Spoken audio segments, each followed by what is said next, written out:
같이 우리 말씀 보겠습니다. 오늘 성서정과 38번째 너는 나를 누구라 하느냐라는 제목으로 말씀을 나누겠습니다. 성령 강림절 후 13째 주입니다. 지난주에 우리는 예수님께서 두로와 시돈 땅에서 만난 가나안 여인의 큰 믿음을 살펴봤습니다. 예수님께 개라는 말을 듣고도 여자는 겸손하고도 당당하게 부스러기 은혜를 구했죠.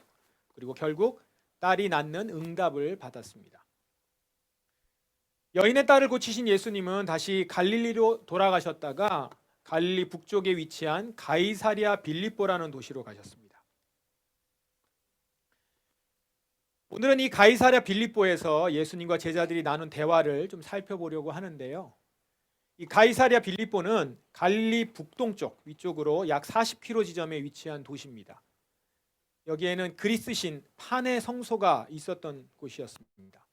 본래는 유대 땅이었는데 분봉왕 헤롯 빌립이 가이사 황제에게 그 나라를 도시를 바치면서 대대적으로 헬라 로마식으로 확장 재건했던 곳입니다. 그래서 이름이 가이사랴 빌립보예요.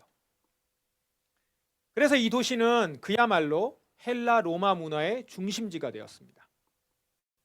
거주민의 대부분이 이방인들이었고 이방 우상들이 가득한 이 도시에서 예수님은 지금 제자들에게 이 질문을 던지신 것입니다. 사람들이 인자를 누구라 하느냐? 귀신을 쫓아내고 죽은 야이로의 딸을 살리고 오병이어의 기적을 일으킨 예수님을 사람들은 보았습니다. 그 사람들이 예수님을 누구라고 생각하느냐라고 예수님이 물으신 겁니다. 예수님의 질문에 제자들은 이렇게 대답합니다. 어떤 사람들은 세례자 요한이라고 하고 또 어떤 사람들은 엘리야라고 합니다. 또 어떤 사람들은 예레미야나 예언자 가운데 한 사람이라고 합니다. 그러니까 죽은 세례 요한이 다시 살아난 것이다라고 얘기하는 사람이 있고 죽지 않고 하늘로 올라갔던 엘리야, 그 엘리야가 내려온 것이다 이렇게 말하는 사람들도 있었고요. 그리고 이스라엘 백성들이 아주 높이 평가하고 있는 예레미야, 그와 같은 예언자다라고 하는 사람들도 있었다고 합니다. 한마디로 사람들은 예수님을 어떻게 보고 있는 거예요? 위대하고 훌륭한 사람으로 생각하고 있다는 겁니다. 이 말을 들으신 예수님은 이제 제자들을 향해서 물으십니다.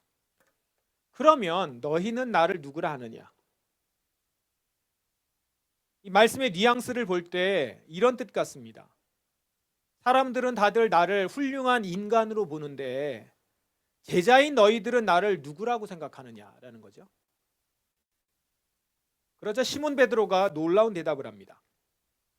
주님은 그리스도시며 살아계신 하나님의 아들이십니다.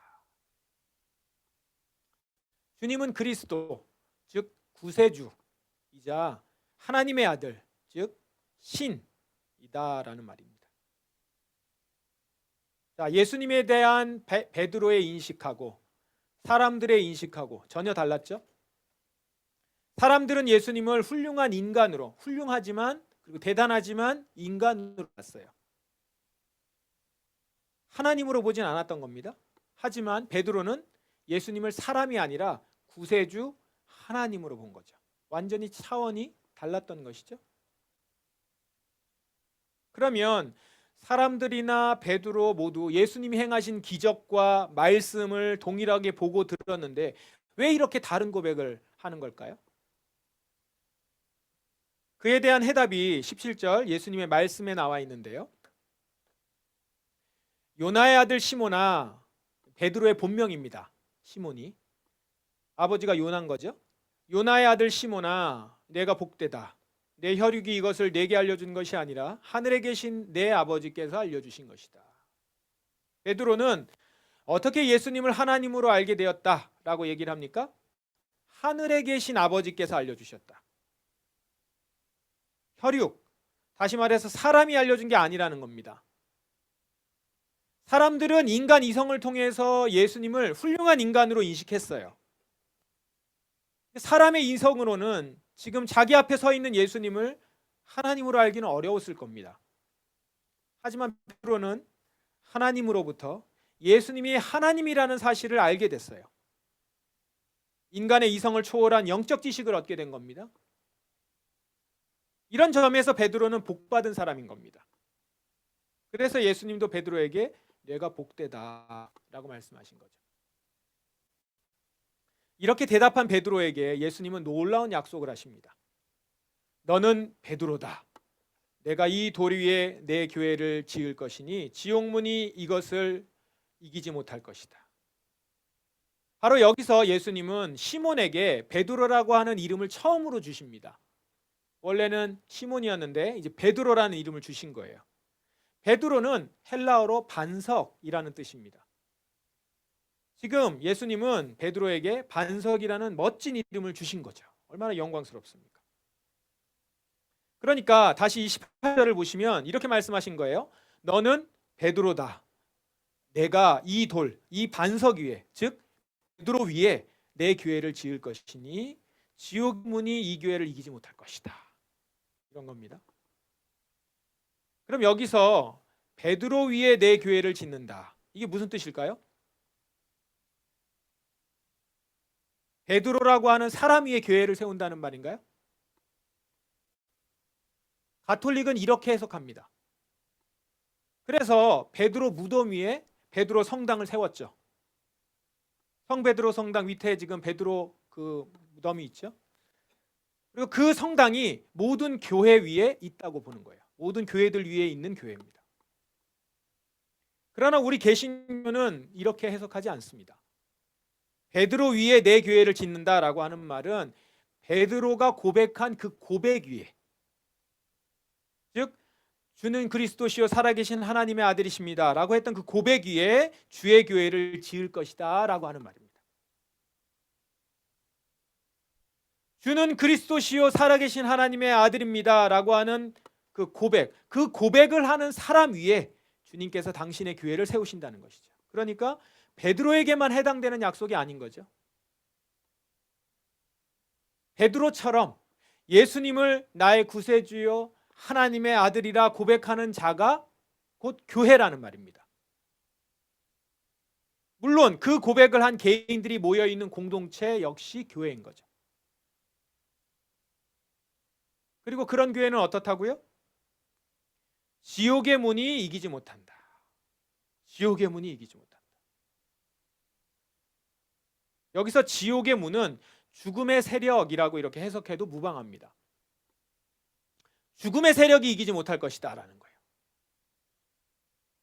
예수님을 자신의 구주요 하나님으로 고백하는 성도와 교회는 죽음의 세력이, 지옥의 문이 결코 이길 수 없다라고 하는 말씀인 겁니다.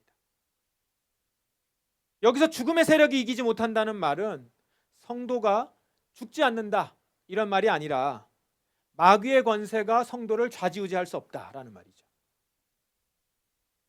예수를 주인으로 모신 성도를 마귀는 절대 이기지 못합니다. 성도가 이런 강력한 권세를 가지고 있다는 사실, 놀랍지 않습니까?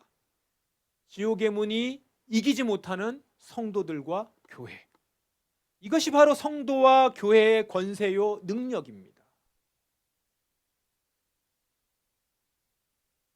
그러면 여러분, 왜 지옥의 문이 예수님을 구주로 믿는 사람들을 이기지 못할까요? 왜냐하면 지옥의 문은 예수님을 대적할 수 없기 때문입니다. 우리가 예수님을 나의 구주로 영접한다라고 하는 말은 내 인생의 주인을 예수님으로 바꾼다는 말이잖아요. 나는 예수님 안으로 들어갔고 이제 내 머리는 더 이상 내가 아니라 예수님이에요. 따라서 죽음의 세력이 나를 접수하려고 하면, 나를 잡으려고 하면, 나를 사로잡으려고 하면 어떻게 해야 됩니까? 먼저 나의 주인이신 예수님을 대적해야 돼요. 상대해야 합니다. 그런데 사단이 예수님께 상대가 됩니까? 그러니까 그런 이유로 예수님을 자신의 구주로 믿는 성도와 교회를 지옥의 문은 결코 이길 수 없다는 거예요. 예수님 권세, 내 권세 이런 거죠. 우리 예수님 권세, 예수님 권세, 이 찬양 있죠. 예수님 권세, 내 권세. 우리는 연약하고 무능하지만 예수님은 강하시고 능하시기 때문에, 예수님의 권세가 내 권세가 됐기 때문에 우리는 죽음의 문이 우리를 어떻게 할 수 없는 그런 권세와 능력이 있는 자들이라는 것이죠. 연이어서 예수님은 베드로에게 교회가 가진 권세에 대해서 또 다른 약속을 하십니다. 내가 네게 하늘나라의 열쇠를 줄 것이다. 하늘나라의 열쇠. 그것으로 무엇이든지 내가 땅에서 잠그면 하늘에서도 잠겨 있을 것이요 무엇이든지 내가 땅에서 열면 하늘에서도 열려 있을 거다. 자, 베드로에게 하늘나라 열쇠를 주시고 그것으로 땅에서 잠그고 열게 하신다는 거예요. 여기서 베드로가 받은 하늘나라의 열쇠는 뭘까요? 무엇입니까? 칼뱅은 이것을 하늘나라의 열쇠를 하나님의 말씀이다라고 해석합니다. 그렇다면 하늘나라 열쇠는 베드로에게만 주어진 거예요? 아니에요. 하늘나라 열쇠는 베드로로 대표되는 교회에게 주어진 겁니다. 그러면 교회는 하늘나라의 열쇠를, 즉 하나님의 말씀으로 무엇을 잠그고 무엇을 열까요? 무엇이든지 땅에서 잠그면 하늘에서도 잠겨 있을 것이요 무엇이든지 땅에서 열면 하늘에서도 열려 있을 것이다 라고 하는 말은 무슨 뜻입니까? 이런 겁니다. 가령 교회가 누구에게 복음을 전해서 그 사람이 복음을 받아들였다고 합시다. 그 사람이 지금까지 자기 마음대로 살아온 죄악을 회개하고 이제는 예수 안에서 새로운 삶을 살겠다고 고백하는 거예요. 그럴 경우에 교회는 어떻게 합니까? 이 공예배를 통해서 그에게 세례를 베풀고 예수의 피로 그의 죄가 용서되었음을 온 교회 앞에서 선포하잖아요. 그렇게 교회는 이 땅에서 마귀의 권세에 묶여있던 영혼을 풀어냅니다. 선포함으로. 그럴 때 하늘에서도 천국문이 그 영혼에게 열리게 된다는 거예요. 땅에서 열면 하늘에서도 열릴 것이다. 바로 이 말입니다. 이런 뜻입니다. 반대로 교회가 누구에게 복음을 전했어요. 그런데 그 사람이 복음을 받아들이지 않아요. 끝까지 예수님을 자신의 주인으로 모셔드리지 않고 자기 뜻대로 살아가겠다고 해요. 그러면 교회는 그에게 세례를 베푸는 일도 없고 죄사함 선포할 수도 없어요. 그러면 그의 영혼은 여전히 죄에 묶여 있게 되고 따라서 하늘에서도 천국 문은 그 영혼에게 닫혀 있게 되는 것입니다. 땅에서 잠그면 하늘에서도 잠겨 있게 되는 거죠. 이것이 바로 천국 문을 열고 닫는 열쇠를 가진 교회의 권세, 교회의 권능입니다. 참으로 영광스러운 권세 아닙니까? 물론 교회가 한 영혼을 천국으로 보낼지 말지 직접 결정할 권한은 없습니다. 하지만 교회는 하나님의 말씀을 가진 신적 기관으로서 한 영혼을 천국으로 이끌 수 있는 열쇠를 맡고 있다는 점에서 영광스럽습니다.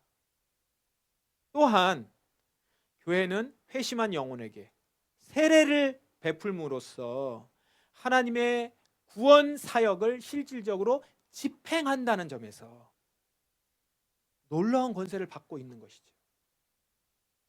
집행하는 권한이 있어요. 우리가 그것을 할 때 하늘의 문이 열린다는 거죠. 그 영혼이 구원받았음을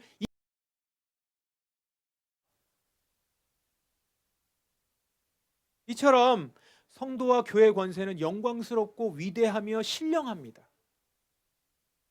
지옥의 문이 이기지 못하는 성도, 하늘의 문을 열고 닫는 교회, 성도와 교회가 이렇게 대단하고 존귀한 존재라는 사실, 오늘 새삼 놀랍게 우리에게 다가옵니다.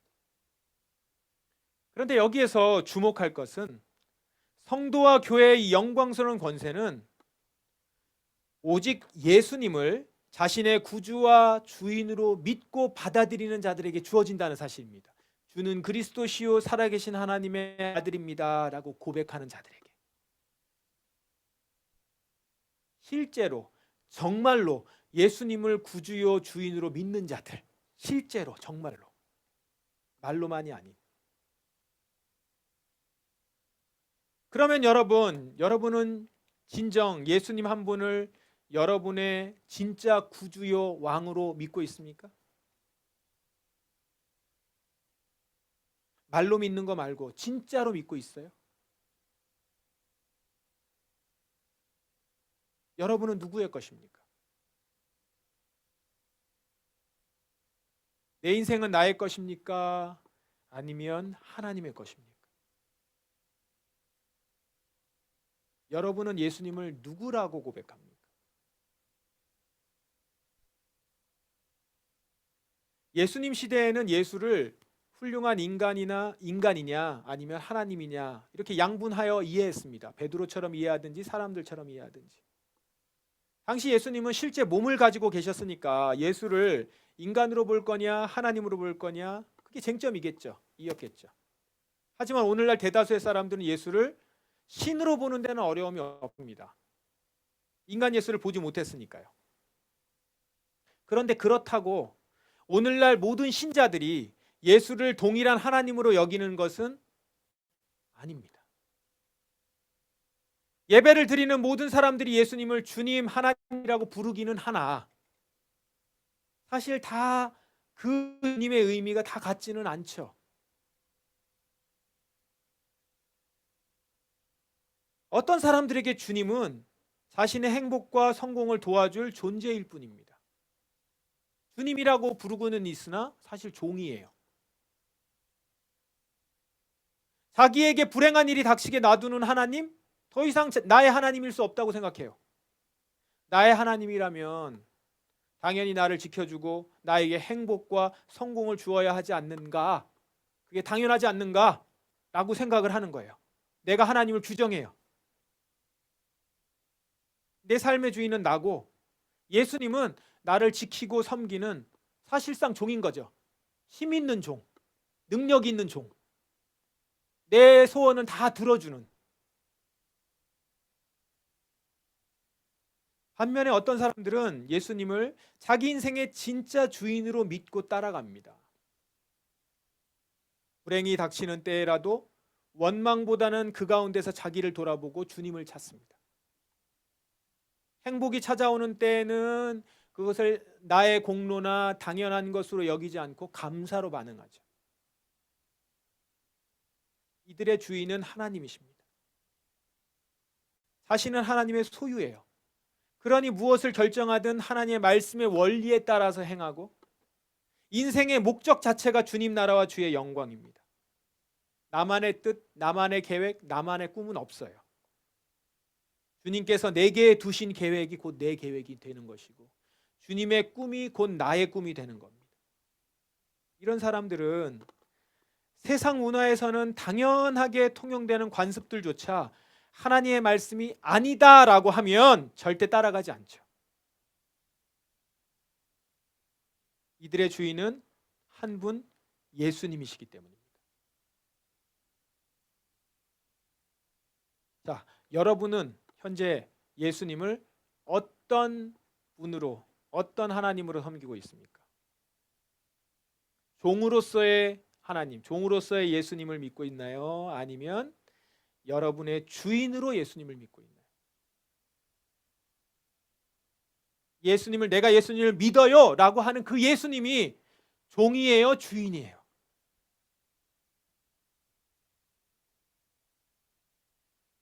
이러면 이제 퍼센테이지 나누기 시작하거든요. 저는 중간에서 조금 옆쪽으로 이쪽입니다. 근데 중간은 없어요. 난 한 70%는 예수님을 주인으로 섬기고 작년까지는 50%였는데 70% 쪽으로 갔고 나머지 30%는 예수님을 그래도 종으로 생각하는 것 같다. 이게 솔직한 것 같긴 한데 근데 사실 이게 말이 안 된다는 얘기예요. 그건 그냥 예수님을 자신의 종으로 섬기는 것뿐이에요. 왜냐? 자 보세요. 내 인생의 70%는 주님께 드리고 나머지는 내가 주관하겠다고 하는 이 결정 누가 한 거예요? 내가 한 거 아닙니까? 내가 떼는 거예요. 내가.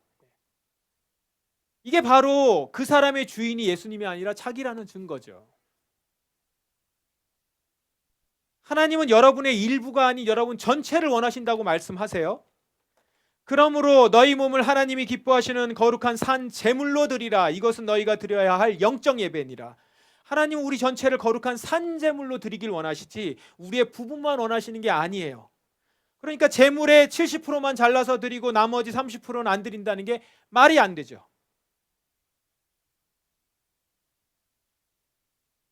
여러분 중에 아직 예수님께 내 인생의 전부를 던지지 못하고 그 범위와 시기를 본인이 주관하고 있다면 그건 아직 예수님을 여러분의 종으로 대하고 있는 것이죠. 그렇게 되면 어떤 일이 벌어집니까? 예수님께서 성도와 교회에게 약속하신 그 권세, 이게 내게는 해당되지 않게 되는 겁니다. 지옥의 문이 어렵지 않게 여러분의 삶에 들이닥치게 될 거예요. 죽음의 세력들이 아무 어려움 없이 여러분 안에 들어와 각종 견고한 진들을 쌓아 놓을 것입니다. 자아숭배의 진, 암몬의 진, 원한과 미움의 진, 세상 즐거움의 진, 세상 이론의 진, 이런 것들이 여러분 안에 이렇게 쌓이게 될 거예요.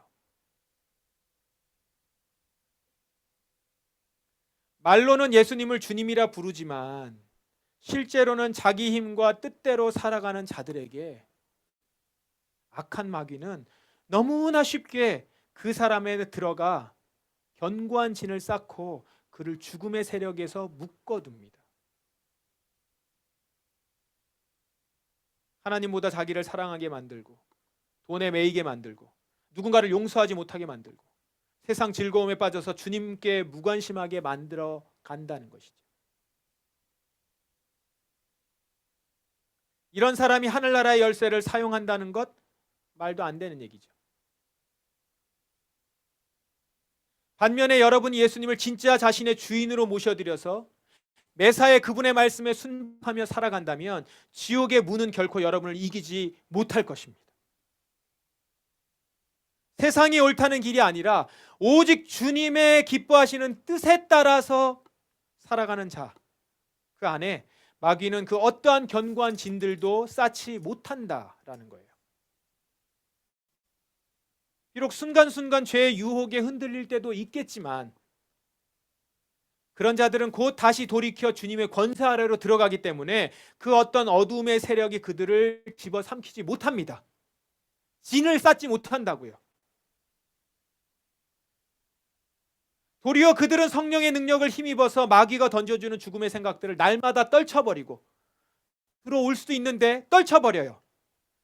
그리고 천국 열쇠를 사용하여 죄에 결박당한 영혼들을 주님께로 이끌어내는 진정 권능이 넘치는 성도의 삶을 살아가게 된다라는 것입니다.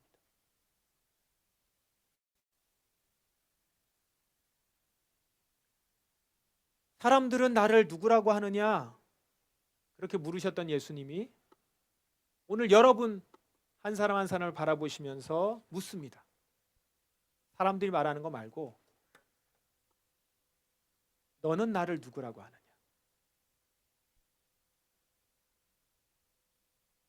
사람들이 예수님을 누구라고 하는가? 그거 말하지 말고 교회에서 설교 들을 때 예수님은 누구라고 했느냐? 그거 말고 너는 나를 누구라고 하느냐? 너는 나를 누구라 고백하냐? 이 질문을 지금 주님께서 여러분 한 사람 한 사람에게 하고 계신 줄 믿습니다. 이 물음 앞에 사랑하는 여러분 모두 이렇게 고백하실 수 있길 바랍니다. 주님은 나의 구세주시고 나의 하나님이십니다. 주님은 저의 주인이시며 저는 주님의 것입니다.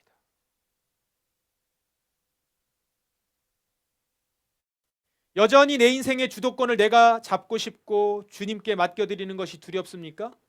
기억하세요. 여러분이 여러분 인생의 주인이 되는 즉시 여러분은 마귀의 종으로 전락합니다.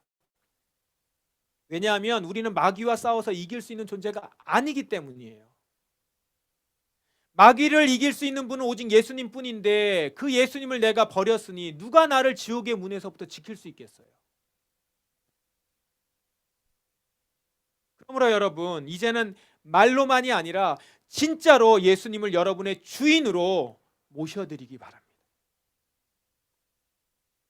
내가 움켜쥐고 있는 인생의 주도권을 주님께 내어 맡기십시오. 그런 여러분을 지옥의 문이 이기지 못할 것입니다.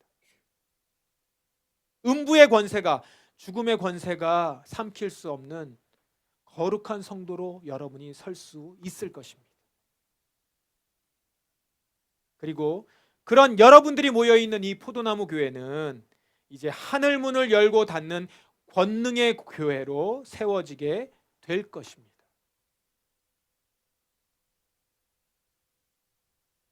우상들이 가득했던 가이사랴 빌립보에서 베드로가 주님은 그리스도시요 살아계신 하나님의 아들입니다, 이렇게 고백했던 것처럼 마귀의 권세가 득세하는 이 도시에서 주님은 진정 나의 주인이시요 우리의 하나님이시며 이 도시의 주님이십니다, 이렇게 고백할 수 있는 우리 교회가 되기를, 진정으로 그것을 외치며 증거할 수 있는 우리 한 사람 한 사람 성도가 되시기를 주님의 이름으로 축원합니다. 기도하겠습니다. 이 시간 우리 기도합니다. 먼저 여러분의 목소리로 진정 주님께 기도하십시오. 고백하십시오. 주는 그리스도시요 살아계신 하나님의 아들이십니다. 나의 주님이시요 나의 하나님이십니다. 저의 모든 것의 주인이십니다. 저는 주님의 것입니다.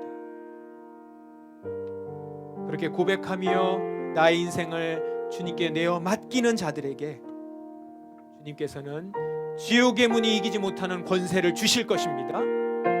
하늘의 열쇠를 맡겨주시고 여러분들이 열면 하늘에서도 열리고 여러분이 닫으면 하늘에서 닫게 하는 그 권세를 여러분에게 주실 것입니다. 이 놀라운 권세를 다 누리며 이 땅에 살아가는 우리가 되기를 원합니다. 고백하며 나아가십시다. 다 같이 통성으로 기도하겠습니다. 하나님 아버지, 주는 그리스도시요 살아계신